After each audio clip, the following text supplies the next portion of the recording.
उमेश तो समझण दी और जानने की कोशिश करांगे कि जिहड़ी 26 पन्नियां दी ये ऑर्डर की कॉपी सामने आ चुकी है, की कुछ उसदे विच खास है। उमेश, मेरी आवाज तुहाडे तक पहुंचनी होगी। ओवर टू यू जी।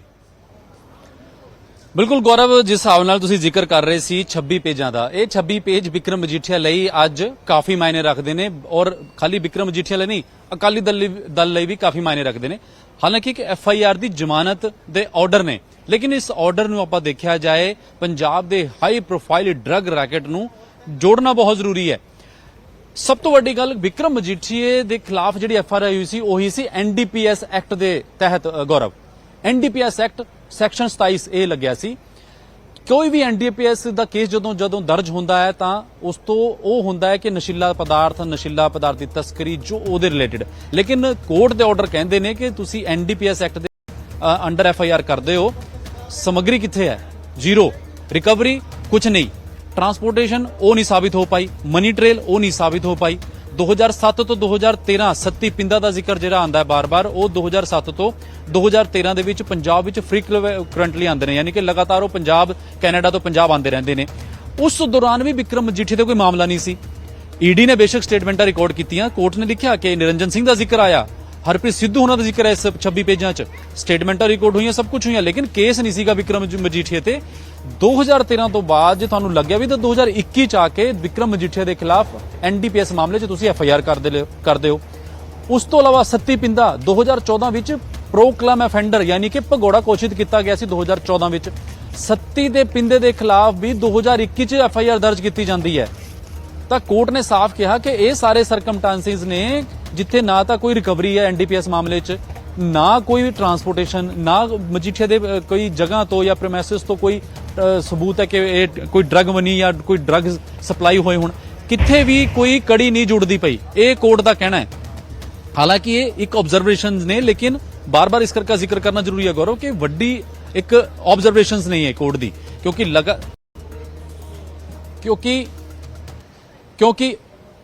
क्योंकि जिस हिसाब नाल ऑर्डर्स आए ने, ये 26 पेजां दे ऑर्डर काफी मायने रखते हैं। तुसी सारी जे आपां देखिए सरकारी वकील की दलील, क्योंकि इहदे विच पंजाब सरकार वालों पहलां तो ही अपॉइंट कीते गई सी वी गिरी, दिल्ली ते एडवोकेट आंदे सी वी गिरी, वो सरकार वालों पेश होंदे रहे ते लास्ट जिहड़ी हीयरिंग सीगी 10-12 दिन पहलां होई है, ਉਹਦੇ ਵਿੱਚ ਵੀ वीगिरी पेश हुई सी और उन्होंने अपना पक्ष ही रखा सीगा कि इन्वेस्टिगेशन की हले होर लोड़ है। और कोर्ट ने भी यही कहा कि 8 महीने पहला FIR होंदी है, उस तो बाद इन्वेस्टिगेशन भी तुसी होर हले करना चाहते हो। 2013 तो बाद 2021 FIR होंदी है और हले भी 8 महीने बाद FIR होने तो बाद भी इन्वेस्टिगेशन जारी है। तो कुछ मिलता क्यों नहीं?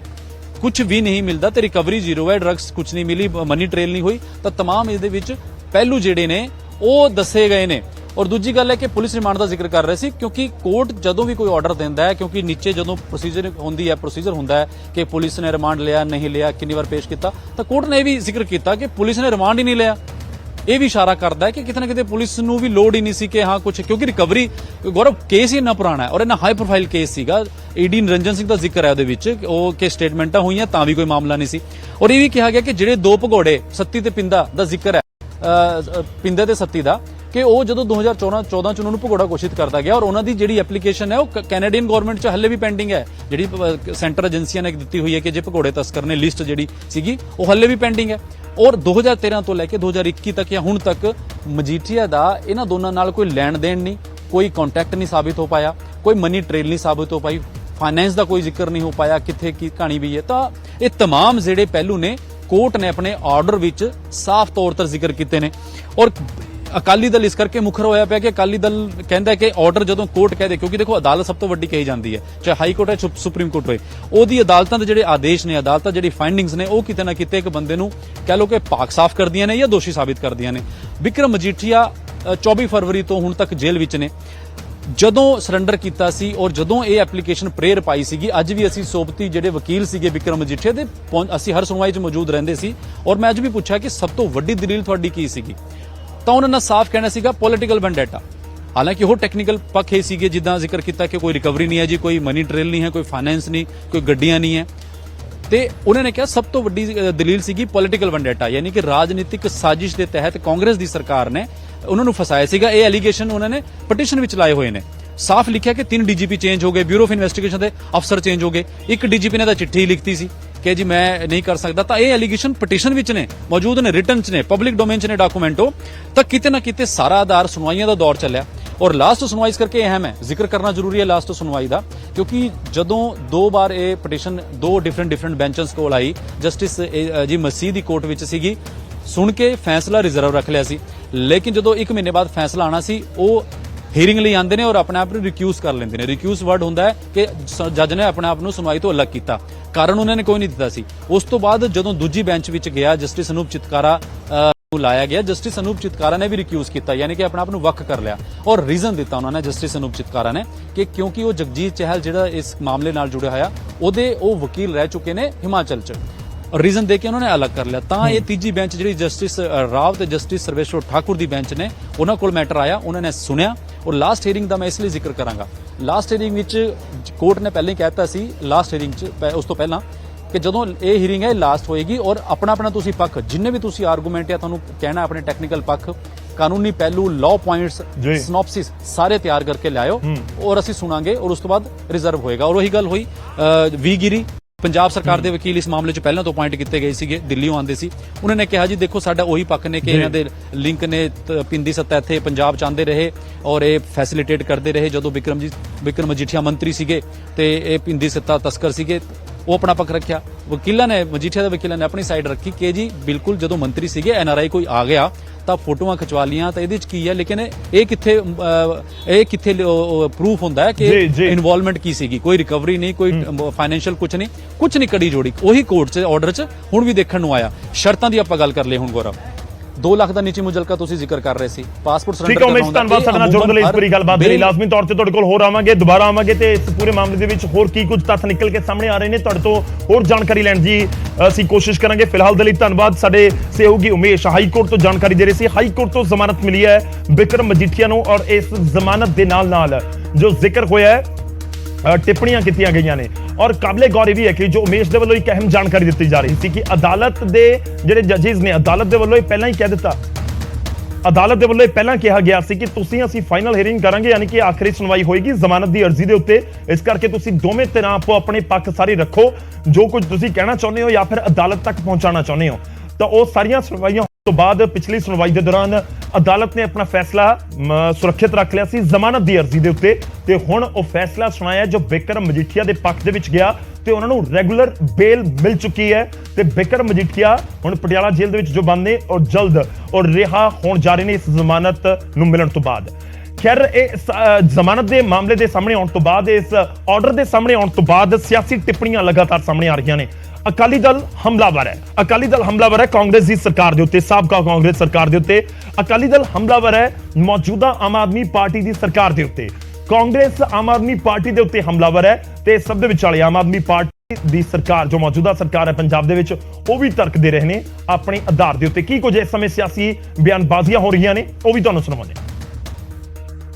ਵਿਲੱਖਣ ਤਰ੍ਹਾਂ ਦੇ ਕੰਮ ਜਿਹੜੇ ਆ ਇਸ ਕੇਸ ਦੇ ਵਿੱਚ ਕੀਤੇ ਗਏ। ਮਨਸ਼ਾ ਸੀ ਉਸ ਵੇਲੇ ਦੀ ਕਾਂਗਰਸ ਦੀ ਸਾਰੀ ਸਰਕਾਰ ਦੀ ਕਿ ਵਿਕਰਮ ਸਿੰਘ ਮਜੀਠੀਆ ਨੂੰ ਅਸੀਂ ਜੇਲ੍ਹ ਤੋਂ ਬਾਹਰ ਨਹੀਂ ਆਉਂਦੇ। ਇਹੋ ਜਿਹੇ ਕਾਨੂੰਨ ਤੇ ਧਾਰਾ ਲਾ ਦਿਓ ਜਿਹਦੇ 'ਚ ਕਦੀ ਅਦਾਲਤ ਜ਼ਮਾਨਤ ਨਾ ਦੇ ਸਕੇ, ਕਿਉਂਕਿ ਅਦਾਲਤਾਂ ਦੀ ਵੀ ਕਈ ਗੱਲਾਂ 'ਚ ਕਾਨੂੰਨਾਂ ਦੇ ਮੁਤਾਬਕ ਮਜਬੂਰੀ ਹੁੰਦੀ।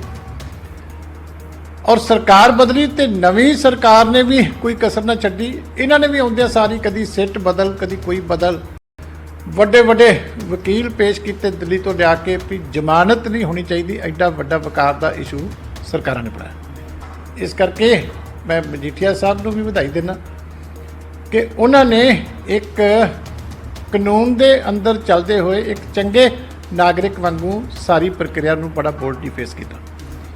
ਭਾਵੇਂ ਬੜਾ ਔਖਾ ਹੁੰਦਾ, 6 ਮਹੀਨੇ ਜੇਲ੍ਹ ਦੇ ਅੰਦਰ ਵੀ ਬੜੀਆਂ ਸਾਜ਼ਿਸ਼ਾਂ ਰਚੀਆਂ ਜਾਂਦੀਆਂ ਰਹੀਆਂ, ਉਹਨਾਂ ਨੂੰ ਨੁਕਸਾਨ ਪਹੁੰਚਾਉਂਦੀਆਂ ਵੀ, ਇੱਥੋਂ ਤੱਕ ਵੀ ਜਿਹੜਾ ਕੰਮ ਚੱਲੇ।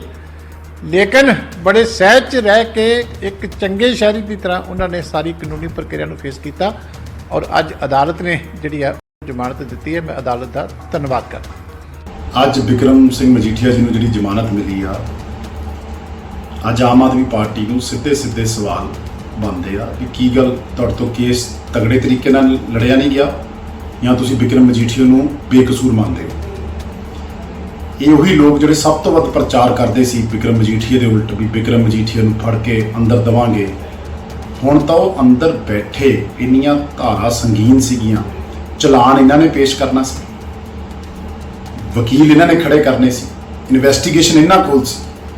ਉਹਦੇ ਬਾਵਜੂਦ ਅੱਜ ਉਹਨਾਂ ਨੂੰ ਜਿਹੜੀ ਜ਼ਮਾਨਤ ਮਿਲਦੀ ਆ, ਇਹ ਸਵਾਲੀਆ ਚਿੰਨ੍ਹ ਖੜੇ ਕਰਦੇ ਆ ਆਮ ਆਦਮੀ ਪਾਰਟੀ ਦੀ ਕਾਰਗੁਜ਼ਾਰੀ ਤੇ। ਅਦਾਲਤ ਨੇ ਸਰਦਾਰ ਬਿਕਰਮ ਸਿੰਘ ਮਜੀਠੀਆ ਨੂੰ ਜ਼ਮਾਨਤ ਦਿੱਤੀ ਹੈ ਤੇ ਮੈਂ ਸਮਝਦਾ ਕਿ ਉਹਨਾਂ ਨੇ ਇੱਕ ਅੱਛੇ ਨਾਗਰਿਕ ਹੋਣ ਦਾ ਸਬੂਤ ਦਿੱਤਾ, ਆਪਣੇ ਆਪ ਨੂੰ ਕਾਨੂੰਨ ਦੇ ਸਾਹਮਣੇ ਕੀਤਾ ਜਦੋਂ ਉਹਨਾਂ ਦੇ ਆਰੋਪ ਲੱਗੇ ਤੇ ਉਹ ਇੱਧਰ ਉੱਧਰ ਭੱਜੇ ਔਰ ਜਿਹੜੇ ਮਿਨਿਸਟਰ ਹੁੰਦੇ ਆ, MP MLA ਜਾਂ ਹੋਰ ਇਸ ਤਰ੍ਹਾਂ ਦੇ ਲੋਕ ਹੁੰਦੇ ਆ, ਉਹਨਾਂ ਤੋਂ ਸਮਾਜ ਵੀ ਪ੍ਰੇਰਣਾ ਲੈਂਦਾ ਤੇ ਉਹਨਾਂ ਨੇ ਜੋ ਕਾਨੂੰਨ 'ਚ ਵਿਸ਼ਵਾਸ ਰੱਖਿਆ ਔਰ ਉਹਨਾਂ ਨੂੰ ਅੱਜ ਜ਼ਮਾਨਤ ਮਿਲੀ ਹੈ।